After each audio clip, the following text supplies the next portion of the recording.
గతంలో రాంబాబు గారిని అర్ధరాత్రిగా వెళ్ళి తీసుకొచ్చి అరెస్ట్ చేసింది. అంబటి రాంబాబు గారు మేము పొద్దునే వెళ్ళామండి అరెస్ట్ చేయడానికి, తీసుకెళ్తాను. అర్ధరాత్రి ఏం పోలా, ఆయన ఇంట్లో కూర్చున్నారు. ఆ రోజు పోలీసులే. ఎందుకు అప్పుడు దాకా వెయిట్ చేశారంటే బయట ప్రజలు ఆగ్రహంతో ఉన్నారు. ప్రజలే ఆగ్రహంతో ఉన్నారు కాబట్టి ఆ వెంకటేష్ గారికి ఆశ్చర్యం కలుగుతుంది. ప్రజలే వాళ్ళకి ఆగ్రహావేశాలు ఉన్నాయి కాబట్టే మరి ఆ ప్రజల్లో పాపం మన అంబటి రాంబాబు గారి మీద అంత ప్రేమ వలకబోసినా ఈయన వెళ్ళి కాపాడాలి, అడ్డం నిల్చోవాల్సింది. మీరు చేసేది కరెక్ట్ కాదు, I'm here to stand with Ambati Rambabu గారు ఆ రోజు మీరు నిల్చోవాలా? మీరు వెళ్ళలేదు కదా. టైం ఉన్న టైం అప్పుడు పోవాలా, వచ్చిన టైం దాకా ఎందుకు మళ్ళీ మనం ఉన్న టైం అప్పుడు పోవాలి కదా. ఆ రోజు పొద్దున్నకి సాయంత్రం దాకా అక్కడ హంగామా నడిచింది కదా. అక్కడ తెలుగుదేశం పార్టీ పోయినప్పుడు ఈయన వెళ్ళి నేను వస్తున్నానన్నప్పుడు ఈ ప్రజలందరూ ఎక్కడ చచ్చిపోయారండి? అజయ్ సజ్జయ్ గారు జగన్ వచ్చినప్పుడు ఆయన అడిగాడు కాబట్టి సమాధానం చెప్తున్నాం. నాయుడు గారు ఇప్పుడు మీ పేరు కూడా నాయుడు తీసేయాలేమో కొంపదీసి. సరే మీరు మాట్లాడండి, అజయ్ గారు మీరు మాట్లాడండి. ఇక్కడ నేను ఒకటే చెప్తున్నాను బ్రహ్మనాయుడు గారు, ఇక్కడ సింపుల్ లాజిక్ సార్. ఇక్కడ శేఖర్ రెడ్డి గారికి కావచ్చు, లేకుంటే నేను న్యూట్రల్ పర్సన్, నాకు ఎటువంటి పార్టీలతో సంబంధం లేదు, నేను లాయర్ గారు నేను మాట్లాడుకునే సింగనూరు వెంకటేష్ గారు కావచ్చు, వీళ్ళందరికీ ఏంటంటే ఎంతసేపటికి సార్ ఎదుటివాడు చెడు మాట్లాడినప్పుడు వీళ్ళకి కనపడదు, ఇలా కళ్ళకి కనపడదు, అప్పుడు కళ్ళు మూసుకుపోతాయి. గడిచిన 5 సంవత్సరాలు ఆంధ్రప్రదేశ్ రాష్ట్రంలో ఏం జరిగిందో, ఏమేం కథలు జరిగాయో, ఏమేం కథలు వాళ్ళు చేశారో ఆ కాపు ఎప్పుడు సింగనూరు వెంకటేష్ గారికి రాలా, ఈ రోజు వస్తాయి.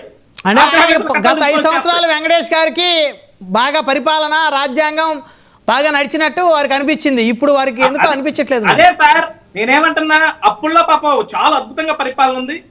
రాష్ట్రంలో రాజధాని రాత్రైన ఆడపడుచులైన అమరావతి ఆడపడుచులను రోడ్డు మీద చీరలు పెట్టుకుని లాగి కొట్టినప్పుడు, బూటు కళ్ళతోటి తన్నినప్పుడు రాజ్యాంగం చాలా అద్భుతం. అప్పుడు పాప సింగనూరు వెంకటేష్ గారు చాలా అద్భుతంగా హ్యాపీగా ఫీల్ అయ్యారు. కానీ అజయ్ గారు ఇక్కడ ఒక విషయం కోర్టు చేస్తే నువ్వు మాట్లాడలేవు.